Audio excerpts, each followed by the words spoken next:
नमस्कार। आज मैं फिर आपके सामने अपराध की एक और घटना लेकर आया हूँ। आज के अपराध की घटना हालिया है, फिलहाल की है, बल्कि कल की ही है।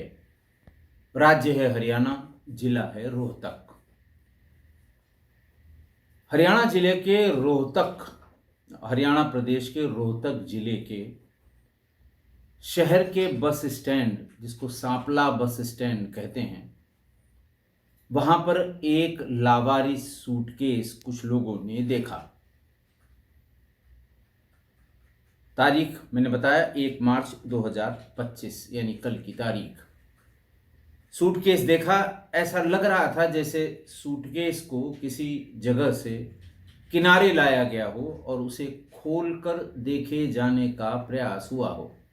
ये माना जाता है कि तमाम छोटे मोटे अपराध करने वाले लोग बस स्टैंड पर मिलते हैं। जो पिक पॉकेट हैं वो मिलते हैं, चेन स्नैचर्स हैं वो मिलते हैं।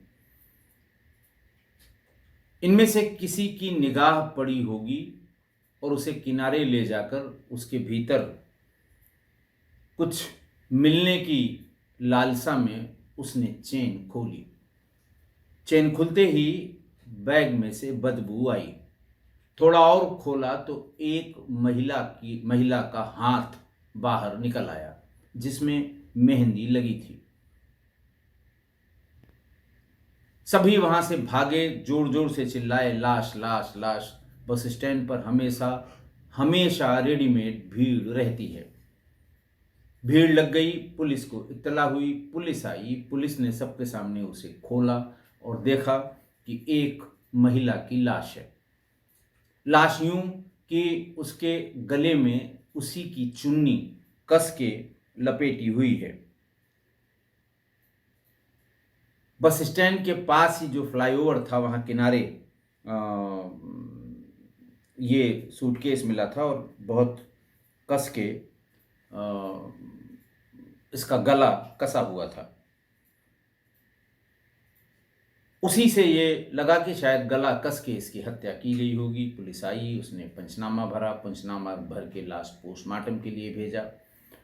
और तब तक ये हल्ला हो गया कि जो उसने कपड़े पहन रखे थे, जो उसका वर्ण था, जो नाकनक्श थे, उसे ये लग रहा था किसी भद्र परिवार की महिला है।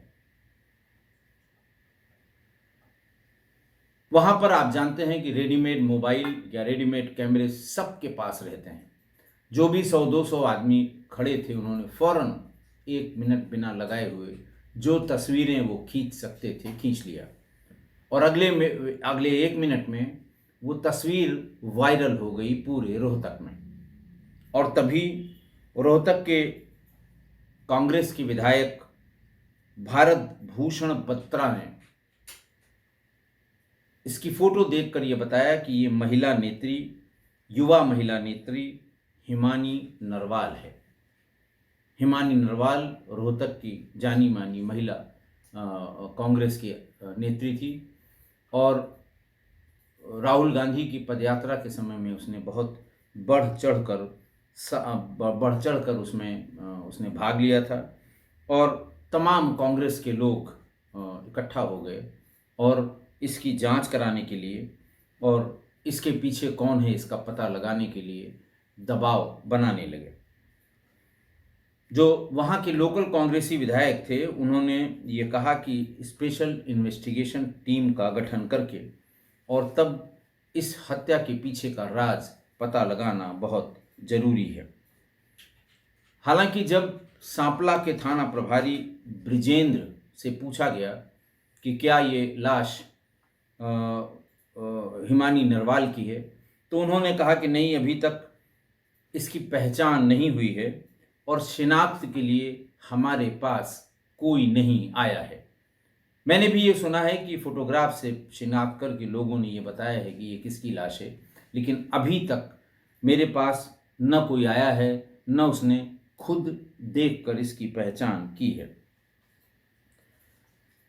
थाना पुलिस के यानी सांपला के थाना प्रभारी ब्रिजेंद्र के मुताबिक शनिवार सुबह यानी 1 मार्च को 11 बजे उन्हें किसी ने ये सूचना दी कि सांपला बस स्टैंड के पास एक संदिग्ध सूटकेस पड़ा मिला है जिसमें बदबू आ रही है।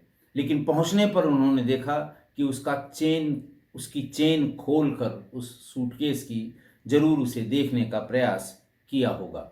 भारी भीड़ थी वहां जिस समय थाना प्रभारी वहां पहुंचे थे।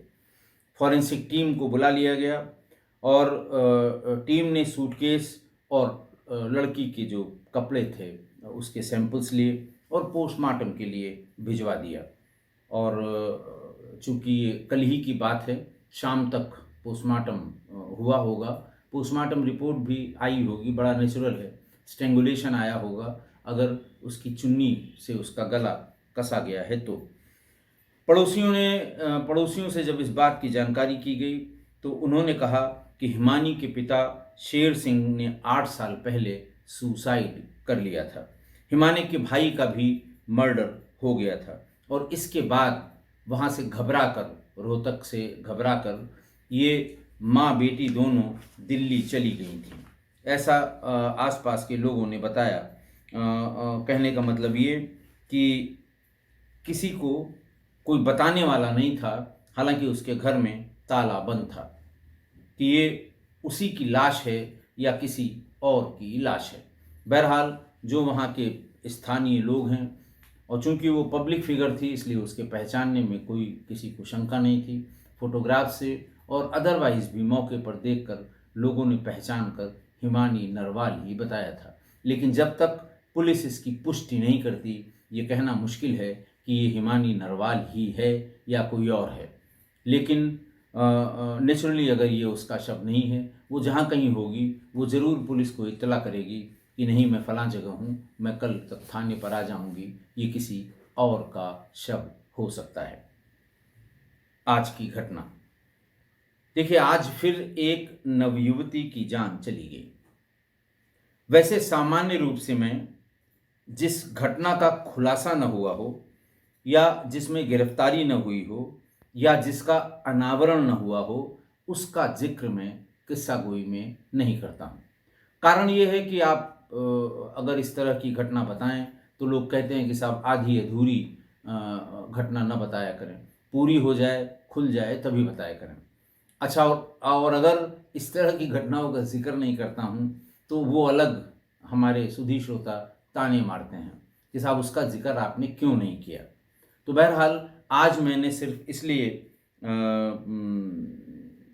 इसका जिक्र किया है कि हमारे सुधी श्रोता भी अपराध को 4 साल से सुनते सुनते किस्सा गोई जो सुन रहे हैं वो परिपक्व हो गए होंगे।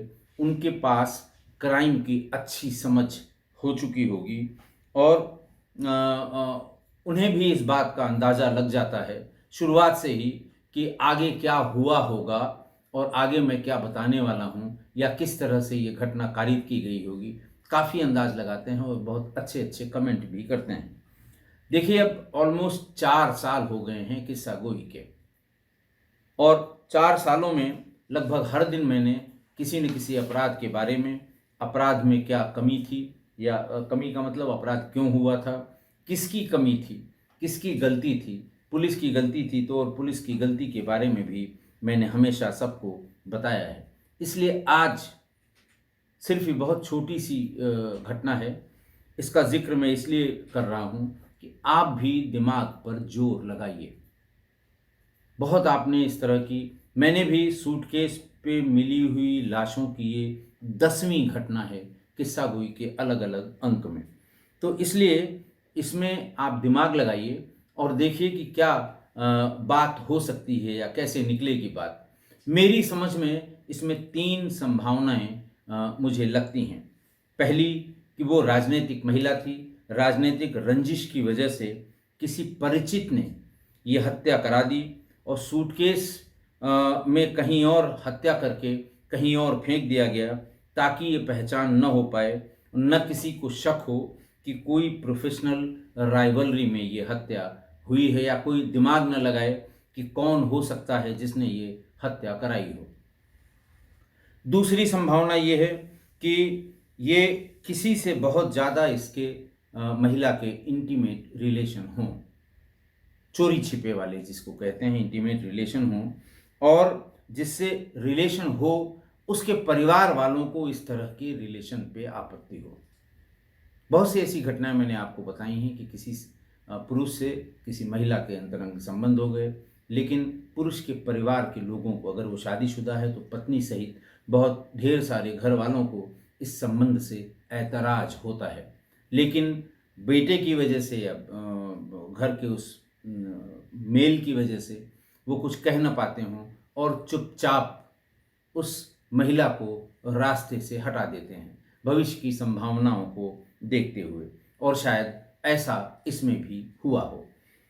तीसरी संभावना जो सबसे ज़्यादा मेरे दिमाग में कौंध रही है वो ये है कि ये महिला किसी के साथ लिव इन रिलेशन में हो, जिसको लोग जानते हों, सब लोग जानते हों, और जब शादी की बात हुई हो तो उसे लगा हो, जैसा हर लिव इन रिलेशन के संबंध में मैंने आपको बताया है, कि जब दबाव पड़ता है कि बहुत दिन हो गए, साल हो गए, 2 साल हो गए, 3 साल हो गए, साथ साथ रहते हुए, घूमते हुए, रुकते हुए, तो अब शादी हो जानी चाहिए। जैसे ही शादी की बात शुरू होती है, महिला को जान से हाथ धोना पड़ता है, क्योंकि पुरुष तो उसे खिलौने की तरह खेलने के आदी हो जाते हैं। वो कभी नहीं चाहते कि ये गले पड़ जाए, इसे अपने पास शादी करके रखना पड़े। लिहाजा वो फितरत जो होती है वो दिमाग लगाने लगती है कि इससे कैसे पीछा छुड़ाया जाए, और जैसे ही ये दबाव बना होगा वैसे ही इसकी हत्या हो गई होगी। लेकिन एक बात ये तय है कि ये किसी जानने वाले या परिचित ने ये हत्या की है या कराई है। जहाँ हत्या की गई है वहाँ से, यानी उस जगह से जहाँ हत्या की गई या जहाँ मारा गया, अगर इसे वहीं छोड़ दिया जाता तो उस आदमी की पहचान हो सकती थी कि ये किसने हत्या की होगी। इसलिए उसने हत्या करने के बाद सूटकेस में अच्छे से पैक करके कहीं दूर ले जाकर उसको संभवतः 4 पहिया वाहन से, 2 पहिया वाहन से भी इस तरह से सूटकेस में शव फेंके गए हैं, लेकिन 4 पहिया वाहन में डिग्गी में रखकर और फिर एक सुनसान या बिल्कुल जहां आवागमन कम हो उस इलाके में सूटकेस फेंक दिया जाता है। और यही तरीका लाश के डिस्पोजल का पिछली लगभग सभी घटनाओं में इस्तेमाल किया गया है कि सूटकेस में पैक करो और इसे कहीं दूर फेंक दो। मैंने जैसा आपको बताया कि सूटकेस में महिला की लाश मिलने की ये 10वीं घटना है जो मैंने किस्सा गोई के अलग अलग अंक में बताई है, और उसमें जो कुछ भी निकल कर आया था, विवेचना से निकल के आया था, अनावरण से निकल के आया था, या सबकी जानकारी में आ गया था, चार्जशीट सबमिट की गई थी, ट्रायल शुरू हो गया था, उसी के आधार पर मैंने ये 3 संभावनाएं बताई हैं। लिव इन रिलेशन वाली संभावना पर मेरा भी दिमाग सबसे अधिक जा रहा है, लेकिन इन तीनों में कोई भी एक संभावना हो सकती है। हत्या कैसे की गई है, क्यों की गई है, हो सकता है इसके अलावा भी कोई और संभावना हो, लेकिन जैसे वो कहते हैं ना कि हमको आपको अपने दिमाग पर जोर डालने के लिए, दिमाग को के मैथमेटिक्स को दुरुस्त करने के लिए, दिमाग के तंत्रों को इस्तेमाल करने के लिए हम आप भी और आप सभी सूधी श्रोता इसको अच्छे से दिमाग लगाकर बताएं। क्योंकि देखिए, एक बात तो ये सही है कि आज नहीं तो कल इस घटना का खुलासा होगा, जरूर होगा। अगर ये वही महिला है, उसके सीडीआर से पता लगेगा, सीसीटीवी की लोकेशन से पता लगेगा, आसपास जो सीसीटीवी होगी, मुड़ के गई होगी, सीधे गई होगी, रफ्तार से गई होगी, धीरे धीरे गई होगी, कितना समय लगा होगा, इन सब कैलकुलेशन के बाद इसका पता तो लगना ही है। या तो सूटकेस के मेक से कहीं लीड मिल जाए, या लाश के साथ, लाश तो मारने वाले ने मार के उसे सूटकेस में पैक कर दिया, फॉरेंसिक टीम आई, उसने हर चीज़ की बारीकी से जांच की, हो सकता है कि उसके नाखूनों में जब उसने रजिस्टर किया हो तो जो मारने वाले की त्वचा, स्किन फंस जाती है, बाल फंस जाते हैं, तमाम चीज़ें, यानी सूटकेस में पड़ी लाश में छूटी हुई कोई छोटी सी छोटी चीज़ भी इसको असली मुलजिम तक पहुंचा सकती है। बहरहाल मेरा कहना सिर्फ ये है कि खुलेगा ज़रूर, खुलासा होगा ज़रूर, अनावरण होगा ज़रूर, अपराधी पकड़े भी जाएंगे। इस बीच में हम आप दिमाग लगाकर और कोशिश करें, हम भी सॉल्व करके देखें। ये कहा जाता है कि पुलिस वर्दी में सामान्य नागरिक होता है। एक नागरिक ही जब वर्दी पहन ले तो उसे पुलिस वाला कहते हैं। दिमाग की किसी के पास कोई कमी नहीं है, खासकर किस्सा गोई के सुधी श्रोताओं को। वो दिमाग लगाएंगे तो ज़रूर अपनी राय रखेंगे, और जब इसका खुलासा होगा तो फिर हम लोग किसी लाइव सेशन में आकर इसका जिक्र करेंगे, इसको डिस्कस करेंगे। किसने सही समझा इसको, किसने सही दिमाग लगाया, या किसने सही सही इसको सॉल्व किया सिर्फ अपने दिमाग से। आशा है कि आप ज़रूर इसे सॉल्व कर देंगे।